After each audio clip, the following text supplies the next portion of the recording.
सबको नमस्कार। उम्मीद है आप सबकी तैयारी अच्छी चल रही होगी। तो इससे पहले हमने इंडिया स्टैटिक जीके के दो क्लास डाल रखी हैं।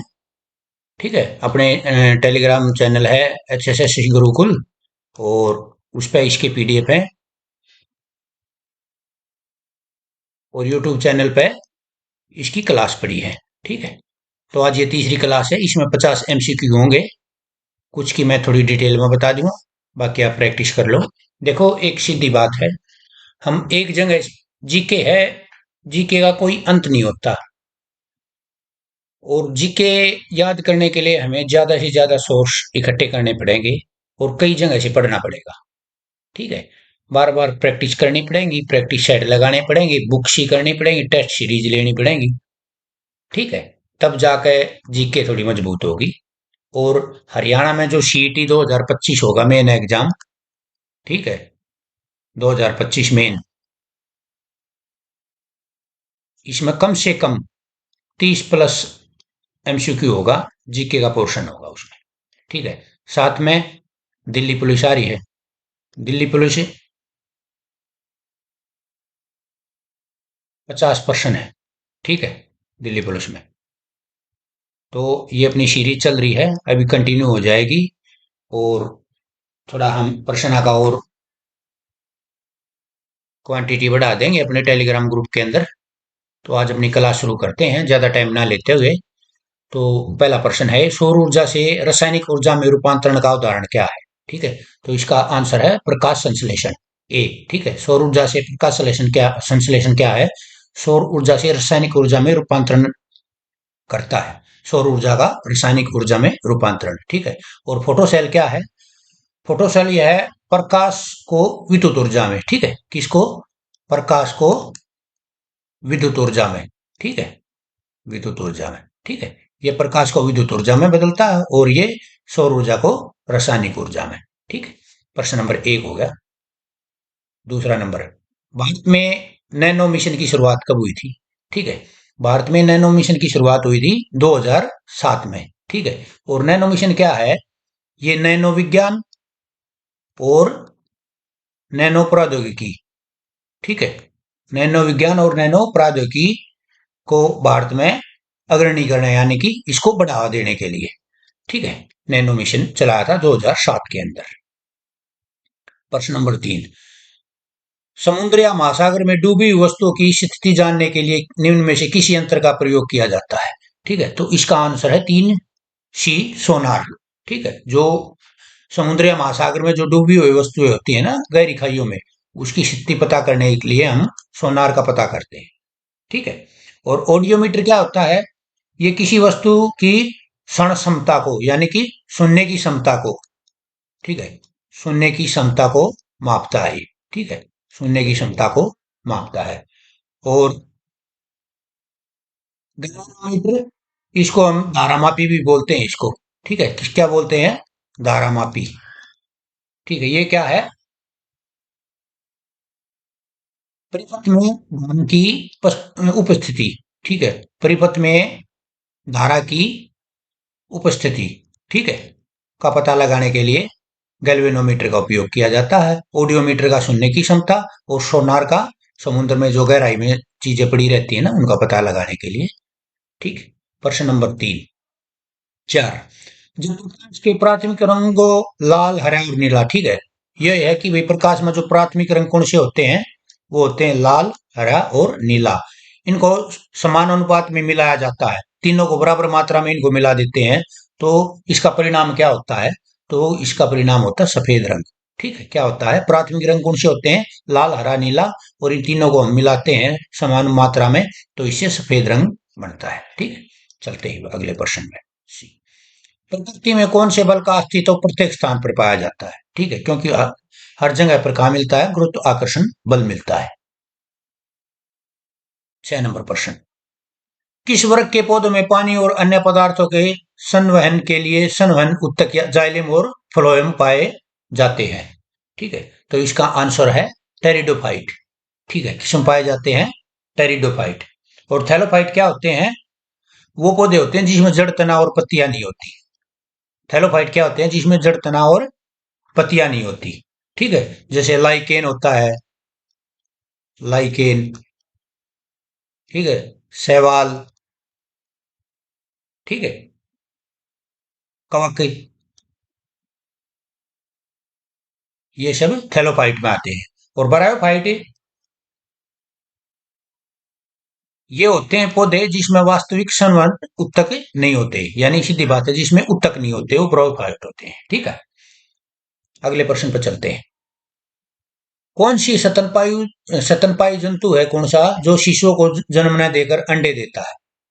ठीक है, तो इसका आंसर है डी, जो इकिडना और प्लेटिपस, ये दोनों। और कंगारू तो आपने पता, बच्चा होता है कंगारू का, ये बच्चे को जन्म देता है, और ये देते हैं, अंडे देते हैं दोनों। ठीक है, तो आंसर इसका होगा डी।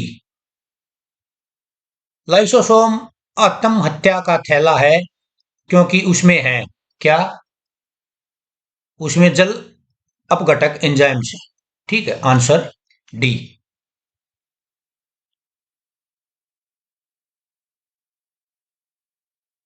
मानव शरीर में मौजूदा निम्नलिखित कोशिकाओं में से किसमें माइटोकॉन्ड्रिया नहीं पाया जाता?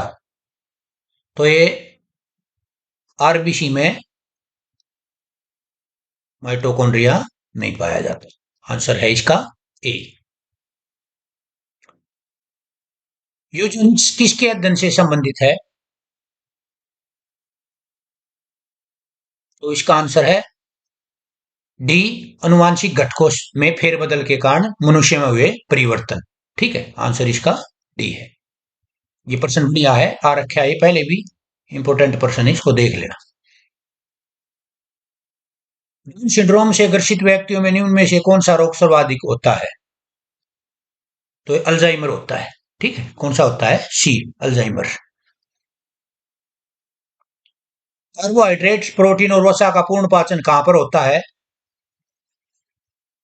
तो आंसर है इसका छोटी आंत में। इंपोर्टेंट पर्सन है, ग्रुप डी में भी काम आएंगे, जो बच्चे साइंस कर रहे हैं ना बार बार। तो कार्बोहाइड्रेट, प्रोटीन, वसा, इनका पाचन कहां पर होता है? छोटी आंत में होता है।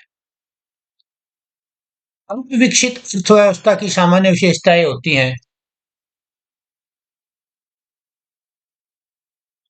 आंसर क्या है इसका?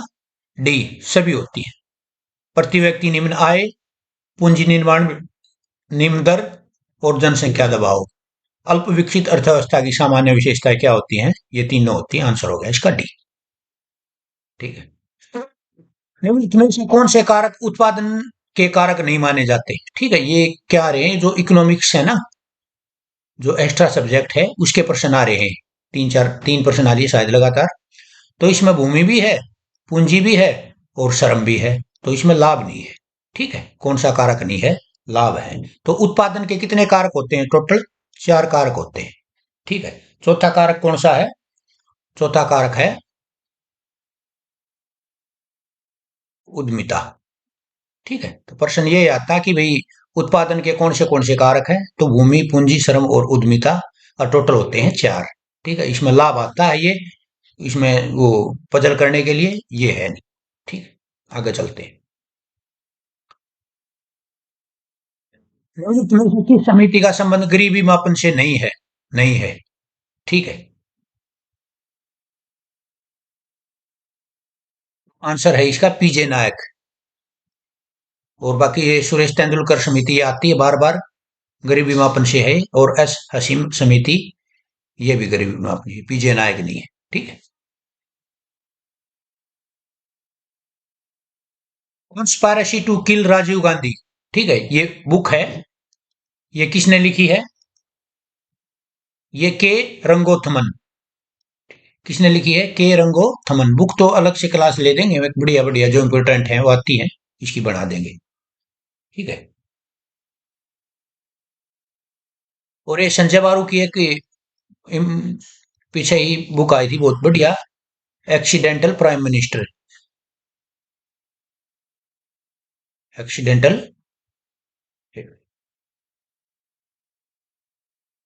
Accidental prime minister. ठीक है, संजय बारू की है। इसमें से गंगा नदी में उत्तर से आकर मिलने वाली नदी कौन सी है? तो ये है कोसी बिहार में, और बूढ़ी और गंडक, तीन नदी हैं जो उत्तर से मिलती है। संयुक्त राष्ट्र प्रत्येक वर्ष किस दिन अंतर्राष्ट्रीय गुलामी उन्मूलन दिवस दिवस की अलग से बढ़िया क्लास बना देंगे अपन। ठीक है, उनके थीम और इम्पोर्टेंट डे। ठीक है, तो इसका आंसर हो गया ए, 2 दिसंबर को अंतर्राष्ट्रीय गुलामी उन्मूलन दिवस 2 दिसंबर को मनाया जाता है। ठीक है। उपन्यास दुर्गेश नंदिनी के लेखक कौन है? तो ये बंकिम चंद्र चटर्जी हैं। कौन है? बहुत अच्छा प्रश्न है, बहुत ही बार रिपीट हुआ है। दुर्गेश नंदिनी, बंकिम चंद्र चटर्जी। ठीक है, नोट मत बनाना, इसके पीडीएफ डाल दूंगा बाद में, वहीं से इसको प्रैक्टिस कर लेना। मैं टेलीग्राम पर वैसे ही प्रैक्टिस करवा दूंगा इनकी, और इसका पीडीएफ डाल दूंगा फिर। ठीक है। निम्न में से किसे चालकोलिथिक युग, ठीक है, क्या चालकोलिथिक युग कहा जाता है? तो ये ताम्रपाषाण युग है जिसको चालकोलिथिक युग कहा जाता है। मौर्य वंश के पश्चात किस वंश का राज्य स्थापित हुआ? ठीक है, तो एक ट्रिक है इसकी, वो मैंने डाल रखी है टेलीग्राम ग्रुप पे, इसलिए मैंने जानबूझकर डाली थी। अभी आप देखोगे अपने टेलीग्राम ग्रुप पे, एचएसएससी गुरुकुल है, तो इस पे इसकी ट्रिक डाली थी अभी मैंने। ठीक है, ये देख लेना। तो इसकी ट्रिक क्या है तो थोड़ी अटपटी इसको, लेकिन हमें याद करना है। तो इसमें ये लिखा है कि मेरी, हम, आप ट्रिक टेलीग्राम ग्रुप से देख लेना, मैं इसका आंसर बता देता हूं आपको। तो इसका सुगवंश है। ठीक है।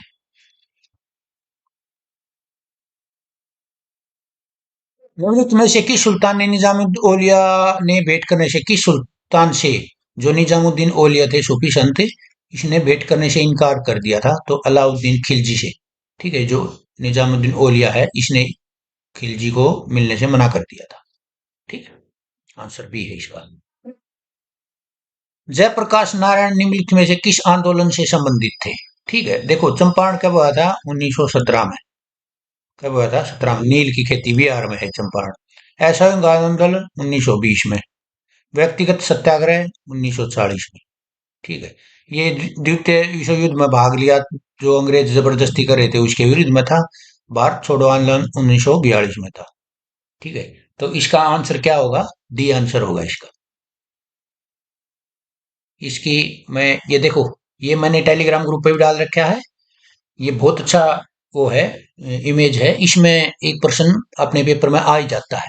तो टेलीग्राम ग्रुप से डाउनलोड कर लेना इसको, मैंने वैसे डाल दिया आपकी याददाश्त के लिए। चंपारण ये सीरीज में आ जाता है।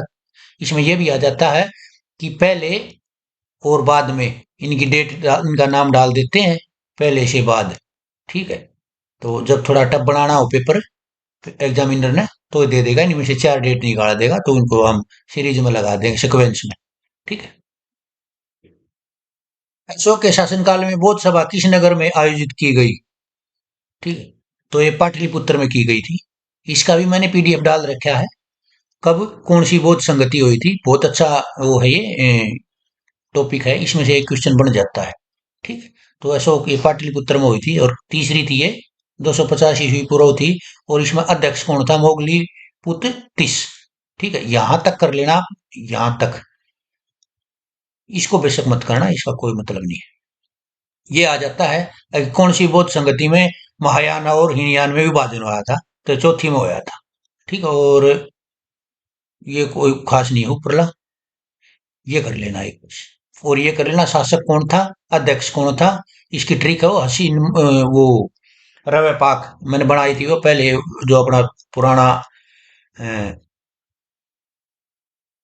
टेलीग्राम चैनल था उसमें डाल रखी थी, वो डिलीट हो गया था फिर। ठीक है, तो देख लेना इसकी, याद कर लेना इसको अच्छे से, 1% पक्का बढ़ता है इसमें से। 25 नंबर, गौतम बुद्ध को एक देवता का स्थान किस राजा के शासनकाल में प्राप्त हुआ? तो एक कनिष्क के शासनकाल में। ठीक है, आंसर सी, एक देवता का स्थान। ठीक है।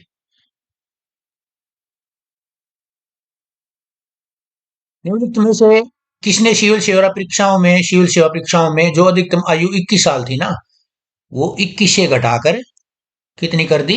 19 कर दी। ठीक है, 21 या 19 किस कर दी? किसने कर दी? तो ये लॉर्ड लिटिल ने करी थी।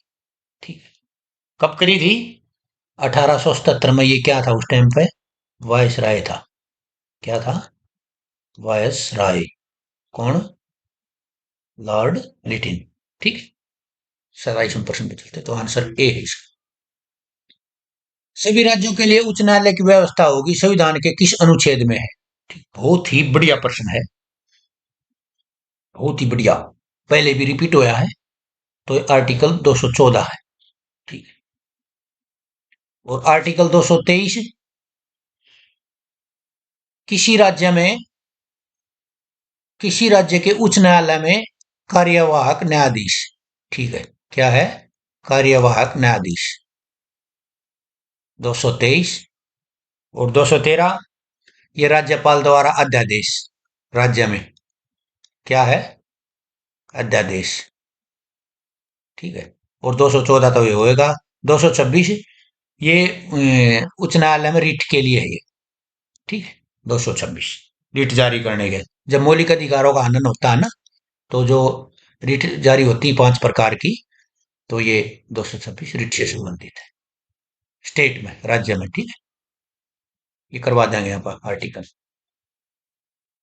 संविधान सभा द्वारा राष्ट्रमंडल में भारतीय सदस्यता का स्थापन कब हुआ था? तो ये हुआ था मई 1949 में। ठीक है। अगला प्रश्न। भारत में क्षेत्रीय परिषदों के संदर्भ में निम्नलिखित में से कौन सा कथन सही है?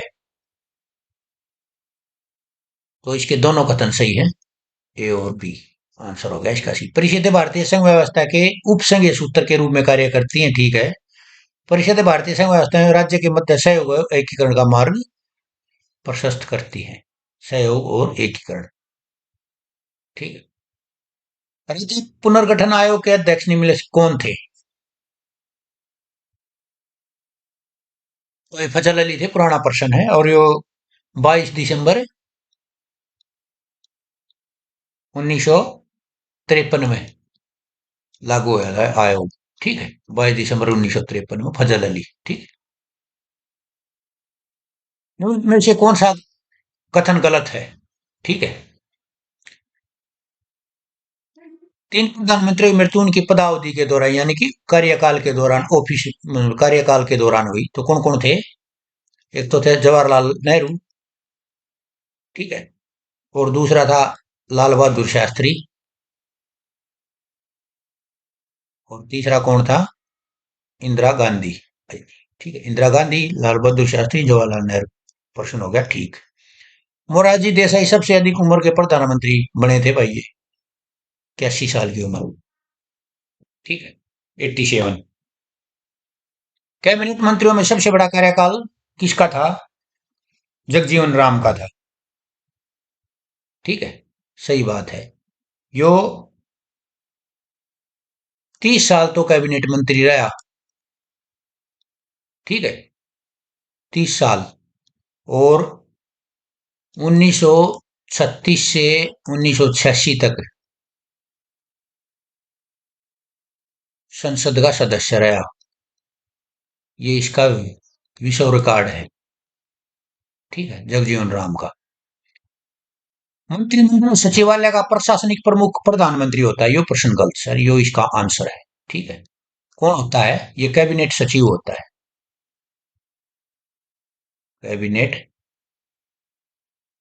सचिव। ठीक है। कौन होता है?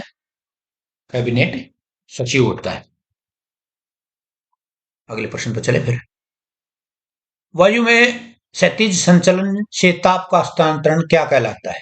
तो आंसर इसका ए है। सॉरी, अभिवहन। सी आंसर है इसका। ठीक है। इनमें से कौन सा कथन पार्थिव विकिरण से के संबंध में सही है? तो आंसर बी है इसका। पृथ्वी द्वारा उत्सर्जित दीर्घ तरंग ऊर्जा से वायुमंडल को नीचे से गर्म करना। ठीक है। समझ लेना है, इसने समझना है, इसको साइंस का प्रश्न है।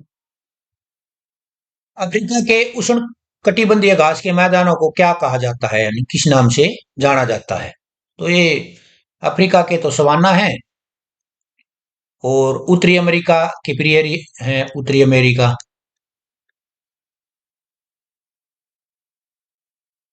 ठीक है। और अपन ट्रिक देखी थी ना, जो जो मैप है वर्ल्ड का, उसमें सबसे नीचे इस साइड में, जैसे ये पूरा मैप हो गया, तो इस साइड में ऑस्ट्रेलिया है।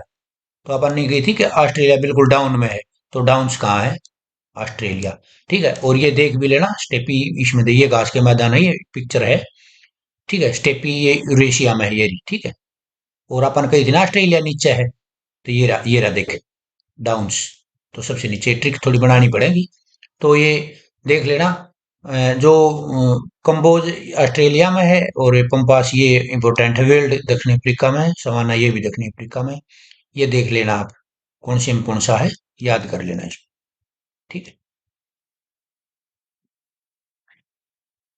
भूकंपीय तीव्रता को किससे मापा जाता है? ठीक है। ये रिएक्टर स्केल से मापा जाता है। और सिस्मोग्राफ तो वो है, भूकंप जहां से शुरू होता है, झटके आते हैं तो उसको देखने के लिए। एनीमोमीटर ये है वायु की गति। क्या है ये? वायु गति। ठीक है। और पायरोमीटर ये ताप को मापता है। ठीक। देख लेना। महाद्वीपों और महासागरों के वितरण से संबंधित महाद्वीपीय विस्थापन सिद्धांत किस वैज्ञानिक के द्वारा प्रतिपादित किया गया था?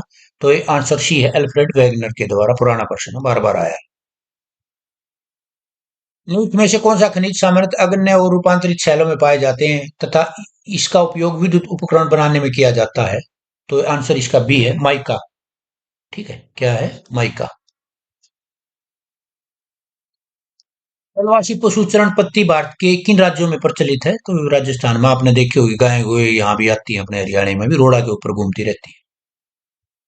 एल्कोहलिक खमीरण का आखिरी उत्पाद क्या है? तो इसका आंसर है 39 का ए, इथाइल एल्कोहल। हाइड्रोक्लोरिक एसिड कांच की बोतल में नहीं रखा जाता क्योंकि वह अभिक्रिया करता है कांच की सिलिकॉन डाइऑक्साइड से। आंसर इसका सी है। क्लोरीन का इलेक्ट्रॉनिक संरूपण क्या होता है? तो आंसर डी है इसका, 287। ठीक है। ये कर लेना। वाइन व डायनमो से बिजली प्राप्त करने में किस ऊर्जा का विद्युत ऊर्जा में किस ऊर्जा को विद्युत ऊर्जा में परिवर्तित करते हैं? तो ये मैकेनिकल ऊर्जा है। आंसर इसका सी, बढ़िया प्रश्न है, आता है बार बार। प्रकाश संश्लेषण के लिए कौन सी गैस आवश्यक है? तो ये आपको सबको पता है, CO2, कार्बन डाइऑक्साइड। अच्छा प्रश्न। रसायन उद्योग में कौन सा तेजाब मूल रासायनिक माना जाता है? तो H2SO4 है, सल्फ्यूरिक एसिड। ठीक है। क्या इसको क्या बोलते हैं? Sulphuric acid, H2SO4। किसी निश्चित तापमान पर संतृप्त विलयन कैसा होता है? तो ठोस विलय घोलने में असमर्थ। Answer is C. अंग्रेजी साहित्य के लिए पहली बार ज्ञानपीठ पुरस्कार कब दिया गया? तो देखो, साहित्य पुरस्कार की स्थापना कब हुई थी? 1961 में। ठीक है। ज्ञान मतलब ये ज्ञानपीठ पुरस्कार की स्थापना 1961 में हुई थी। और अंग्रेजी साहित्य के लिए कब दिया गया था? 2018 में। और किसको दिया गया था? ये पहले इंडियन और इंग्लिश, वहाँ भारत का है, वहाँ इंग्लैंड में रहता है, अमिताभ घोष को दिया गया था। ठीक है। अमिताभ घोष। क्या हो रहा है इसका? ठीक है। 2018 में। भारतीय थल सेना के दक्षिण पश्चिम कमांड का मुख्यालय कहाँ है? तो ये देखो, टोटल 7 कमांड है भारतीय थल सेना की। सी है। कितनी कमांड है? 7। और दक्षिण पश्चिमी कमांड कहाँ है? जयपुर में। और वेस्टर्न कमांड कहाँ है?